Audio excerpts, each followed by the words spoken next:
Bonjour, bienvenue aujourd'hui à bord de la Suzuki Baleno.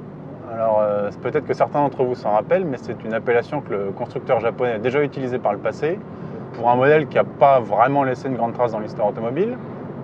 Mais bon, le marketing fait qu'aujourd'hui Suzuki réutilise cette appellation pour un tout nouveau modèle. Donc il s'agit d'une citadine concurrente des Renault Clio, Peugeot 208, les stars du marché français. Vu la qualité de présentation et de la finition, on serait plutôt tenté de l'opposer à une Dacia Sandero parce qu'on a vraiment affaire à du rustique. C'est bien assemblé, c'est très bien équipé, mais alors franchement la qualité des matériaux laisse vraiment à désirer. La version qu'on essaie aujourd'hui, c'est un tout nouveau moteur, un petit 3 cylindres essence turbo, donc un moteur plutôt d'actualité et assez moderne, beaucoup de constructeurs s'y mettent. Il affiche une puissance de 110 chevaux pour une cylindrée d'1 litre. Ça c'est plutôt la bonne surprise dans cette voiture parce que c'est vraiment un moteur très agréable, très réactif même à bas régime, qui manque un peu de douceur et de rondeur à faible vitesse, mais bon, ça passe encore. Et puis surtout, il y a la possibilité d'opter pour une boîte automatique, comme ça au moins on gomme le défaut des petits à-coups à basse vitesse.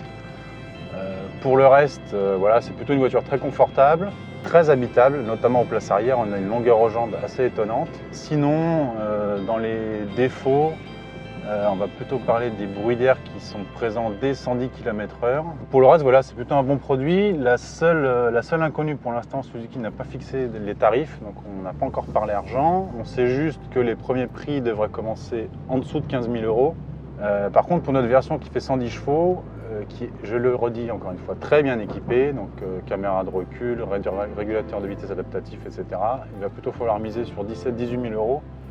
Et là, très franchement, ça commence à faire très cher. Donc c'est une voiture qui arrivera en concession au printemps prochain, d'ici avril. Donc on aura certainement le temps de la réessayer plus en profondeur et de la juger avec les vrais tarifs. Donc on vous en reparlera à ce moment-là.